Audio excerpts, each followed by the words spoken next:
I know a guy who just blew up his family, um, left wife and kids because he doesn't believe in God anymore. And I know a guy who has just put his family in some really, really tough financial position, really, really, really bad financial decisions. And all these stories are rolling in the same like 10-day period. And I know a gal whose struggles have just kind of brought her to a point where she's really isolating herself. She's difficult to be around, and friends just don't really know what to do with all of her sort of constant struggles. And as we come into this week's podcast, I just find myself wondering, what do we do? Like, how do we be the kind of people? How do we become the kind of people that don't blow our lives up? So, welcome back, everybody, to the Wild at Heart podcast here in the week of October 2nd. It's the first week of October. Happy October, Alan. Thank you. Thank you. Hard to believe we're in October, right? Yeah, man, time is flying. I wanted to tell a couple of those stories before we take our pause because I don't want the pause to become so routine we forget what it's for. We live in a lot of crazy, and the world is racing all around us. Yes. So we just got into the practice of opening the podcast each week with "Let it all go, everybody. Let it all go. Let's make this moment, this time together, something out of time, something out of the crazy." So let's do that, everybody. Let's just take a minute and pray. Lord, I give everyone and everything to you, including the people now that I'm thinking about who are blowing their lives up or look like they might. I just release all that right now to you. There isn't anything I can do about it right now. So I release everyone and everything to you. And I just take a moment, Jesus, to find you again, ask you to meet me here in this week, in this podcast. Let this be a time where we really connect, Lord. And I pray that you would restore my union with you because I am just a branch and I am in need of life and love and nourishment and strength and everything I need this week. Come, restore our union. Amen. Gang, about, I don't know, 5 months ago, Yeah. Alan? Yeah. About half a year ago. Yeah, we started doing a pretty cool thing where if you subscribe to our daily reading or you're on our email list, I send out to our tribe, Hmm. kind of the friends of Wild at Heart, Friday weekly update. I just take my iPhone every week and riff on what I'm seeing or what I'm praying or where I am in the world if I'm overseas, and it's a really fun way to share what I think's going on. Oh, it's fantastic. I think it's the best kept secret of what we do right now, which is why we want to make sure you know about it if you're listening to the podcast, because wherever John is that week, yeah, you get a 4, 5, 6, 7 minute video of if you were sitting across from him and he was telling you what's on his heart, what is in his, mind for what you need to know for this particular moment in time. You get that in these videos. Yeah. And it's a one take, it's conversational, it's not highly produced, it's intimate, and it's just what I found I need every week. And it comes Friday morning. So it's something I can watch before I go into the weekend that's super helpful. Yeah, we're getting really, really good feedback. So if you'd like to receive those, there's a link in the show notes here where you can get on and sign up for the Friday, the weekly videos that I'm doing. So a couple of weeks ago, I was riffing on some data out of Barna's research that they had put together, accumulated data that they had kind of synthesized and really kind of did a deep dive into polling data research on faith, trends, that kind of thing. And I had made the comment that 25 million people have left the faith in the last 20 years. That that number is mind-blowing. When I hear you say that, 25 Yeah, million in how many years roughly? 20 years 20 since years. 2000 basically. So the data they were analyzing was 2000 to 2020. So it's a 20-year period. Um, and I actually I want to even correct that or highlight that even a little bit more because the actual data is nearly 50%, 47%. So it's almost a 50% Mm, loss, a 50% of people, of practicing Christians have left the faith in the last 20 years.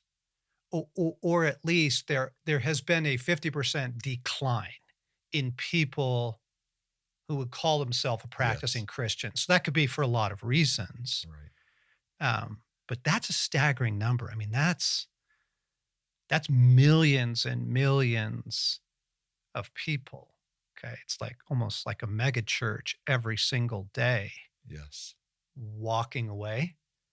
And we don't know all the reasons why. They just no longer identify as, respond to surveys as, yeah, no, I'm a deeply committed Christian and here's the things I do. I take faith seriously. I attend church regularly. There were Yes. some factors that they put into the research to get to that data, but that's just pretty staggering. Well, it is because you think it's not just something that's a curiosity, but it is a massive hemorrhaging of what's been going on in the world. You look at Christians and you say, John, does that mean half no longer are going to church, so half have walked away from the faith, or half have been disillusioned, or half like what we don't know fully, but we do know whatever's going on, it seems like isn't working for people. Yeah. And it's not insignificant. It's not like, well, that's kind of, a couple thousand people a year. I mean, if you're into millions of North Right. Americans, I think it's a North American survey. That's just really, really significant. And it lines up with the things we've been talking about here on the podcast for the last couple of years of we think this is a really rough time on the human heart and on the human soul. We think the pace of life, the amount of technology, the exposure to trauma, the unprocessed personal trauma. There's just a lot of human vulnerability, I think, in this hour. Yeah, I agree. And you said earlier in the introduction, that all of the lives that you saw that were blowing up. And when we look at it from the outside and see what happens to people we know or hear about, we do see it blowing up. But I think for the people, oftentimes it's this erosion over time and kind of an internal just hopelessness or giving up. And so nobody sets out to blow up purposely, Yeah. but over time I think they start to say, if this is all there is, I just can't do this anymore. And I don't know what to do differently. I just know it's not working. The Yeah. old ways aren't working. Yeah. Yeah. But it was in the context of the weekly video that I started raising this issue of, hey, there are some pretty significant trends. I think that there's also this wave of spiritual warfare that has been sweeping the human race now for a couple of years that we've talked about. And it's all culminating in this. Um, but back to blowing your life up or not. Um, so we did a fascinating exercise the other day as a team. We do a quarterly vision day, Mhm. half a day, as a team here. at Wild at Heart. It's really, really healthy, and it's really helps us stay current with one another, current with what God is doing in the ministry, current with what our friends are doing out there in the world. And a couple weeks ago, I guess it was last week, we did an exercise at our vision day where spontaneously in front of the whiteboard, I've got the marker and I just asked the team, I'm like, okay, let's brainstorm.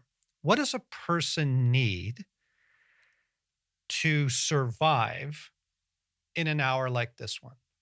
Like, not to become one of those data points, Yeah. right? What does a person need not to blow their life up or their relationships or their walk with God, their health, their future? What does a person need to survive and even thrive in an hour like this one? And then I just started putting words down on the board. It was a fascinating exercise. It was.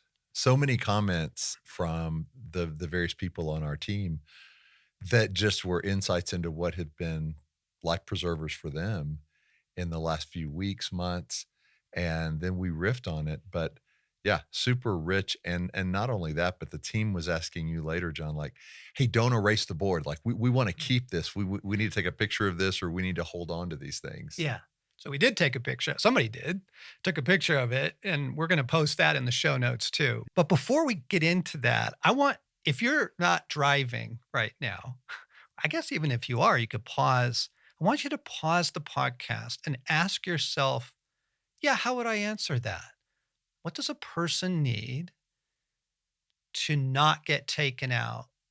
What does a person need to survive and thrive in an hour like this one? And part of how I got the team thinking about it was, well, think of the people you know who have blown their lives up in the last year and why. Like, what were they missing? What wasn't part of their plan? Right. So I would recommend you could do this as a family. You could do this as a small group. If you're in a ministry team, I really recommend you do this. But honestly, you could just pause right now and ask yourself, yeah, how would I answer that? What do I think are kind of the essentials? Yeah, but when you pause, I would say first clear your mind of the quick stereotypical answers. Quiet time, Yeah. prayer. Like, yeah, we're not saying don't have times that's quiet and have prayer, but lose the traditional quick answers and ask yourself what really is helpful in true practices. Yeah. What are you finding that you need? And what are you noticing that people who are not doing well or have taken the collapse to the point that they've blown their life up in some way? What was missing? So that was the exercise we did. We want to riff on this a little bit. And first just read. Let's just read from the list, Alan. And here's what we mean. So just words on the board coming from different team members. Um, Words like integration and daily practices. Yep. Words like orientation and worldview. We're going to go back and riff on some of these. Conversational intimacy with God and worship. How to fight and what it means to be divorced from the world. Yeah, people need, bottom line, people need maturity. They need holiness. Yeah. Full surrender and union. Yeah, union with God. So that's not the full list, but that's a reflection from a group of people whose life and work it is here to heal humanity, to we just hold some very, very core convictions around here that your humanity matters very, very deeply. It matters to God. And that the redemptive work of Jesus in the world is centered around the rescue of Mhm. your humanity and wholeheartedness and restoration, which is why somebody like Saint Irenaeus could say, the glory of God is man fully alive?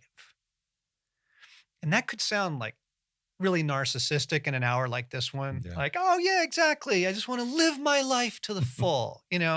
That's what it means. I'm going to, you know, have dinner with my friends and then go to my yoga class. And I'm just going to do everything.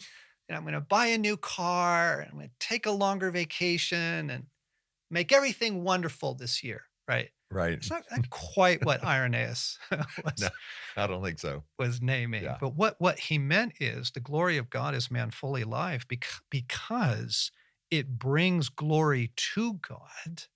It is the presence and evidence of God at work in the world when people's lives are being healed through union with him. And it sure doesn't bring glory to God if his beloved sons and daughters experience absolutely no rescue. Right.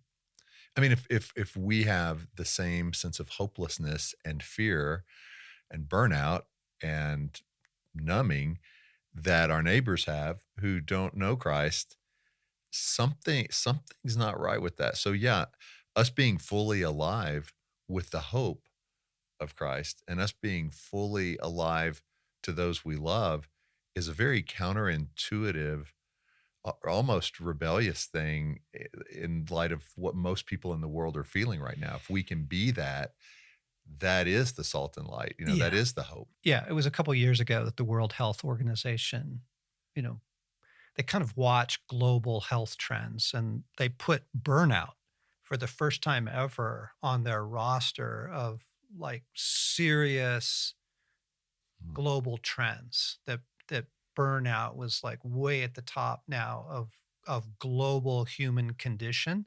Yes. Okay, so how do you live? How do you thrive in an hour like this one? We just started thinking through what does a person need in things like integration and orientation and intimacy with God and knowing how to fight and um, we're going to put the whole list in the show notes. But again, friends, I really encourage you make your list, Yeah. and then ask yourself, is my life centered around these things? Mm. Like, am I seeking it? Is my dailies, is my weeklies, my monthlies, my annual? It does. If you looked at my year, you'd say, oh yeah, yeah, he's really chasing those. She's really grounded in those things. Because I don't think we are. Like, I think we could, I think most people could probably name a number of really, really helpful things. But then you look at the list and go, huh, yeah, I'm not really chasing that. Right. I mean, in a way, it's like looking at a list. If you were somebody that went to the gym and you were trying to find a program to really strengthen your body and you start listing what you need, well, you'll find out as you go, actually, I don't need as much of this, but I need more of this. And I've never done this. And it starts allowing you to create a very intentional plan because without intention, I mean, if I don't have intention, my Mm. day is just random and I probably don't get to much of any of it, Yeah. right? So Yeah. this to me, people can create their own list, but for us in that meeting, it was very orienting and intentional to go, wow, like, I may be doing really well with one of these or two of these, but full surrender or, name whatever else on here. Yes.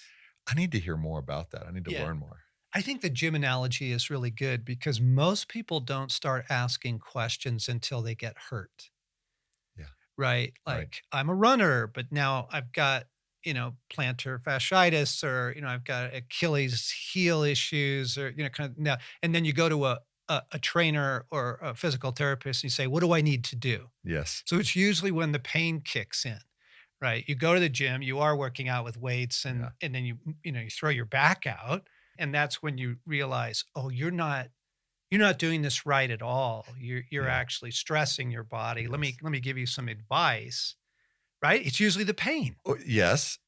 And there's also the guy you see who has huge biceps and pencil thin legs. Yeah. And you're like, Yeah. you got the bicep part down, dude. Really good. Well, your legs and other body parts, there's some Yeah. missing parts that you need to work You on. are not a balanced individual. Yeah. Okay. So I want to pause here and riff now on a few things that we listed because we went through that list pretty quick.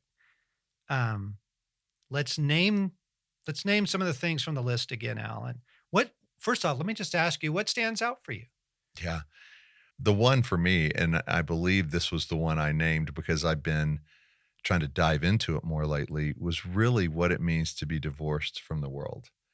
Um, that for me has been missing over the years. So what I mean by that and what we talked about on that is how do you pull back from the distractions and the constant busyness and the constant demands of a full schedule of what the world says you need to be whole or to be seen or important or whatever it may be. How do you divorce yourself from that? And it requires a little bit more of a monastic way of looking at life, which is I'm going to let a lot of things that the world says important go. I'm going to tune out a lot. I'm going to not do as much of maybe the big loud frenzy of social gatherings. I'm going to clear my calendar a little bit more. I'm going to have more times where there's silence, more time for thoughtfulness, more time to hear God's voice. But it isn't anything the world ever applauds you for doing. It's not anything that most people around me, in my case, thought was normal. It was kind of like, "Are you okay? Are you?" You know, and I was more than okay, actually. I was not becoming a hermit. I was pulling away from the distractions so I could feel more in tune with what God was saying to me and to sense his presence in some different ways and then to be more fully present to others that mattered. So that's just a quick overview of the divorce from the world, but Hang on, don't move past that because that's big, and you're being too gentle with it. I'm going to come in a little more forcefully. okay. After 9/11, the terrible tragedy, both in New York and in Pentagon, but also in that Pennsylvania field where the plane went down, they did a study on PTSD. And Alan, they discovered that people who watched it happening on their televisions experienced the same PTSD as people who were there in New York. Wow. Okay, you just Yeah. folks, just let that sink in for a moment. And this has to do with the brain's inability to differentiate visual experiences from personal reality. Okay, it's why we go to movies. Why do movies work? Well, you check out, you get lost in a story, so to speak, right? And yeah, man, you're watching the latest, Tom Clancy thing, or your adrenaline's through the roof. You come out of there and it's like you've got to go work out or something to just get that all out of your body. Mhm. So here's the thing. Alan's suggesting, yeah, get out of the chaos but the world is damaging your soul every day. The world is traumatizing your soul on a weekly basis. To be exposed to the amount of news and information. And we've riffed on some of this in the Mhm. past. So there's been a dramatic increase, for example, in anxiety disorders in the last 25 years, particularly among women and particularly among young women and teenage girls. And the other day I was thinking about an unrelated piece of data that I think is the explanation for it. So now we're going off into the weeds. Can I go off in the weeds for a Please, second? yeah. So there was this British anthropologist named Robin Dunbar, this guy who did not a follower of Jesus, a really interesting guy. He did a long series of research on the size of human villages across human history. He's an anthropologist, but also this kind of the size of the cerebral cortex and the human brain. And he came to the conclusion that human beings are designed to live in communities of 150 people. You are not meant to know the heartache of the entire world. Your soul is literally not designed for it. I think the increase in anxiety is because the world is too big. The world is too big. You got these young girls who are online and scrolling through their feed and what their friends are Yeah. doing, and then this tragic thing and this cute picture, and it's just too much. Mm. And so you were presenting it in a very gentle, hey, this is really good for my soul. I just want to come at it from the other side and say the world is harming your soul on a daily basis. What will you do about that? And that Mm. was why. So Yeah. I forget who put it up on the board, but that's why one of the staff said, "Look, among the things a person needs to survive in an hour like this one, you really have to learn how to divorce the world." And it is a divorce because we're so flipping attached to it. So everybody knows now from the recent podcast that I came back from a sabbatical in September. Alan, the first thing I discovered, so here I am, fresh back from the sabbatical. I was just immediately met with the world and what I was able to see because I had been divorced from it for a while. The world is distraction and sedation. Mm. I just want to sedate myself to bring down those anxiety levels and to bring down the stress and all that. I just Yes. want to sedate myself with videos and distraction and buying stuff and Mm. whatever the popular news is of the day and the intriguing little scandal. And I'm just going to sedate myself. And then it's just constant distraction. It's just bop, bop, bop, bop, bop, bop, bop, things that were bombarding you. So this isn't a podcast on the world, but as an example, you want to survive, you want to thrive, Yeah. divorce the world. I was the one who put up on the board integration. And let me explain why and Yeah. what that means. So, to be a human being after Eden is to be stained glass. We are, all of us, fragmented in our humanity. And it's fascinating. Like, brain research now is showing this that there are portions of our brain controlling portions of our personality that don't even talk to each other.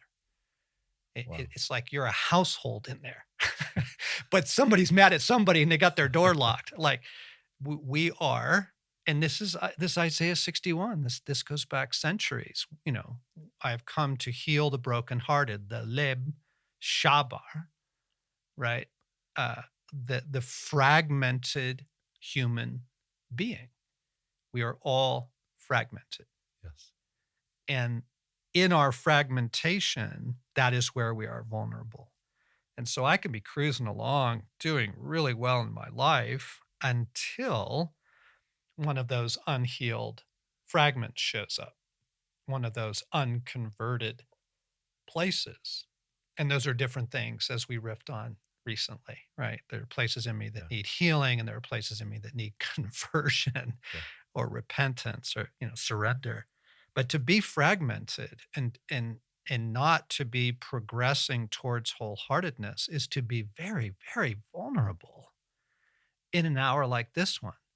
Because then something comes along that presents itself to you as comfort.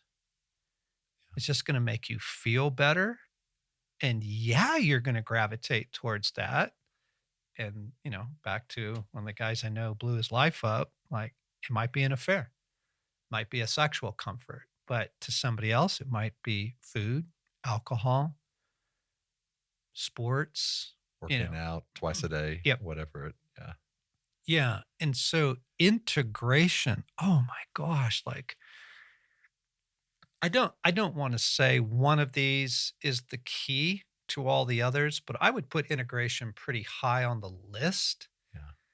of, man, if that's not part of your orientation, if that's not something you are seeking, cooperating with, participating in, I don't think you're going to make it. I just think that it's too hard. Well, it's Lincoln, right? Abraham Lincoln's famous address when he says, "A house divided against itself cannot stand," quoting Jesus Christ.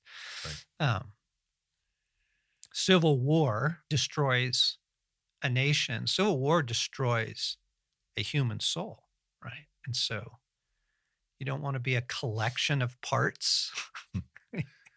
So during somebody's daily practice, if integration is near or at the top, well, in the last 2 weeks, we had a podcast series called The Rest of Our Salvation, Yeah. where you go into the two various parts, the self life and the broken places. Yes. But for right now, just how would somebody in a daily practice, if they say, yes, what you said, John, I need that, I haven't really explored that, what would be a thing you would tell them to do Yeah. to try? Yes. Yes. Thank you. Because it lets me riff on something else for a moment. So, last spring, I think it might have been last winter, I was on an online panel on soul care and trauma. And there were a number of just really, really brilliant people on there. And it was highlighting some of the new research and practices, and most of the people attending this were therapists, and like, here's this new modality you can use with your clients and that kind of thing. And Alan, as I began to get more and more upset, Mm. and I didn't know why. I mean, just internally there was just this, I was getting upset. And what it finally came out to me was this, and I said it in my closing comments. I said, look, we cannot embrace a model that only if you have a brilliant therapist or you can afford a $5,000 trauma intensive, you can get well. That is a horrible view of God, and it's a terrible view of the world. Because what do you say to people in developing countries that have no access to those resources, Yes. and wouldn't be able to pay for them if they did, right? Like, Yeah. that is such a Western model of wellness. Um, here's the good news, gang, to Alan's question. What do you do in the dailies? God has been healing human souls for thousands of years without any of the new research. Okay.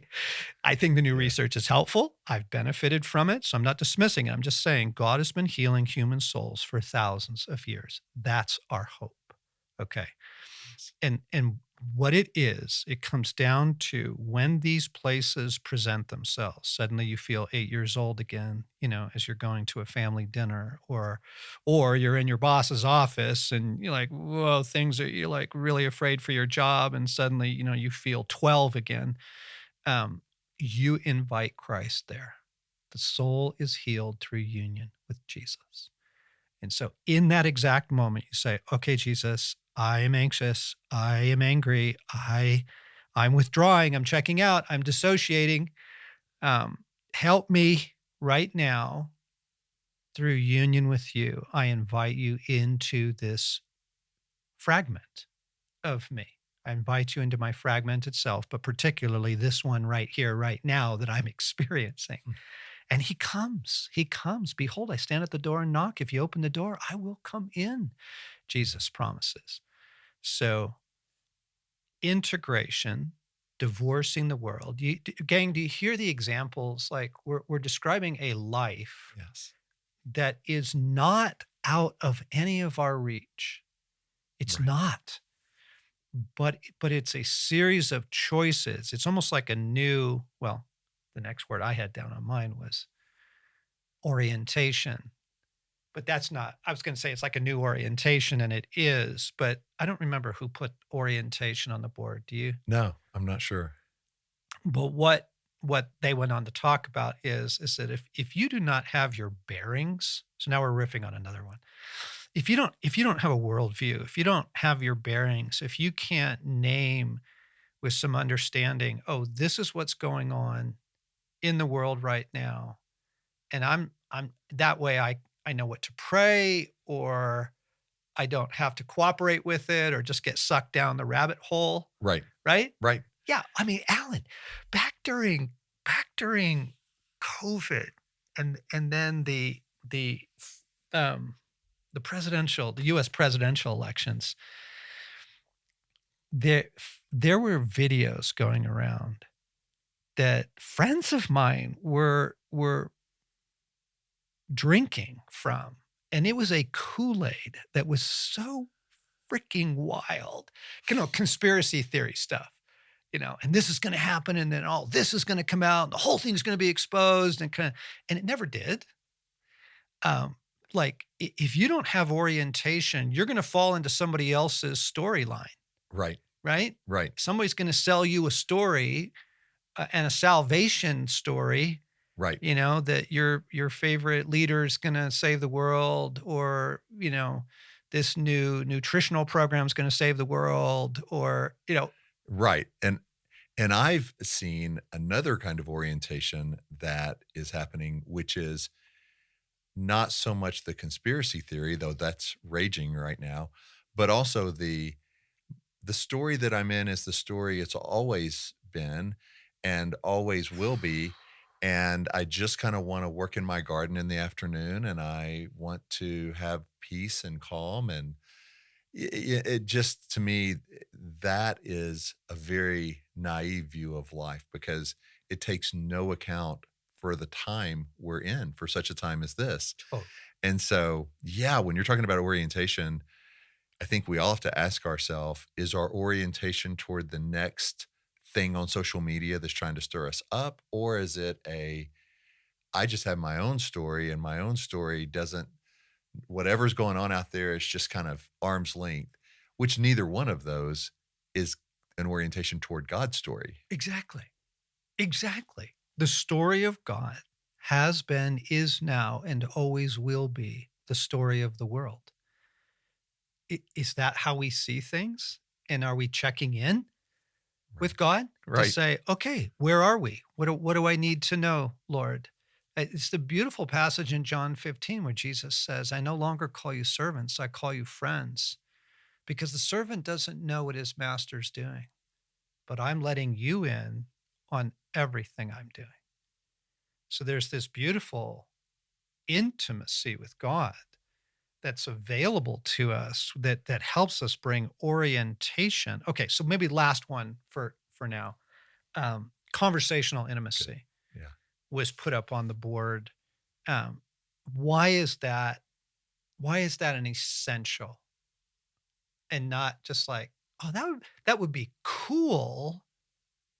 I would love to experience that. Those would be fun experiences Yeah. versus no, no, no, no, no. This is life and death. Oh, it's foundational because if we don't, as God's sons and daughters, believe we can have conversational intimacy with Him, then we are left in a world, as you've said many times, like either the Bible provides stories that are examples of how we walk through life and live with God through what we see with Daniel and Joseph and David and Esther and all the others, or it's a book of exceptions. They got it. We don't. We just get the stories.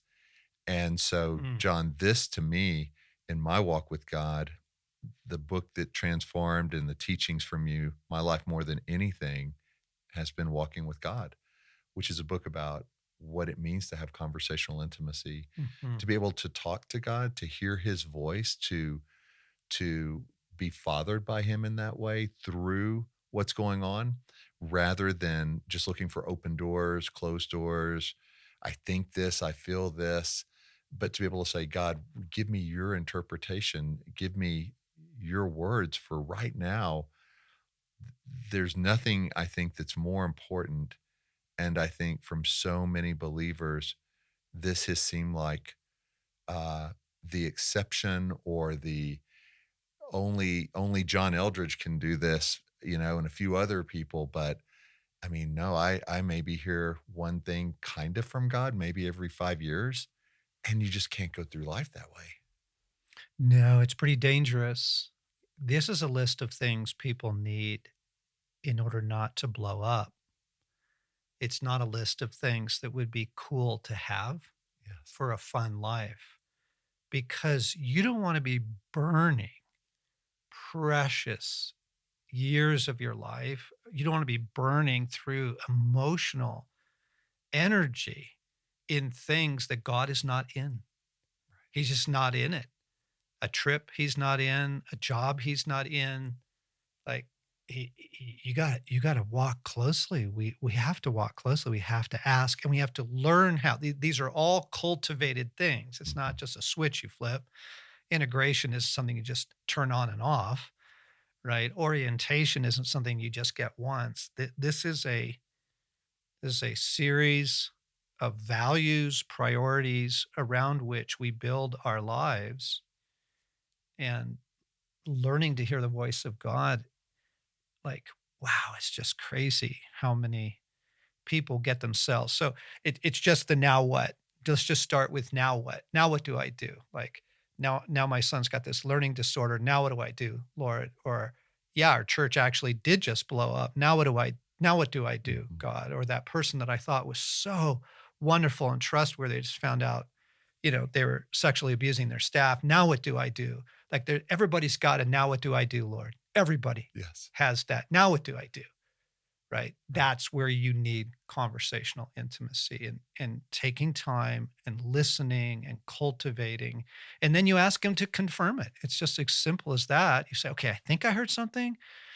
Honey, I think maybe we're supposed to go to this new church now because of what just happened, in the sexual thing at our church. So I think I heard, but let's get a confirmation on that from the Lord before we make a Yes. before you make huge life changes, or, changes for your children's education or whatever. Ask God and get confirmation. So anyway, friends, the list is in the show notes, and it's just something to look at and ask yourself, is my life oriented and centered around these things for my well-being and survival? And if not, then let's get it so. Let's make it so, Right. right? That's It's the most important thing we can do in a time like this. There it is.